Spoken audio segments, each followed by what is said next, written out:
मोदींच्या जळगाव दौऱ्यात संभाजीनगर विमानतळावर अंबादास दानवेंच्या नेतृत्वात विरोध करण्यात. आता इथं मुख्यमंत्री वगैरे तर काय करू शकत नाही अशी स्थिती झाली आहे महाराष्ट्रात.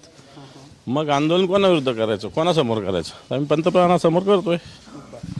कशा पद्धतीने आंदोलन करणार आहात, किती वाजता करणार आहात? काय नाही, शांततेत आंदोलन आमचं आहे. काळे कपडे घातलेले आम्ही या घटनेच्या निषेधाचे फलक दाखवू. बाकी आम्ही घोषणा देणार नाही आणि काही करणार नाही आम्ही.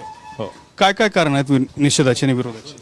नाही, हे जे महिलांवर अत्याचाराचा, छोट्या छोट्या मुलीवर बलात्कार होत आहेत, महाराष्ट्रात होत आहेत, कलकत्तामध्ये झालं, आसाममध्ये झालं, राजस्थानमध्ये झालं, काश्मीरमध्ये झालं. हे किती घटना होतात दररोज. देशात कायदा सुव्यवस्थेचं राज्य आहे का नाही अशी स्थिती झालेली आहे ना.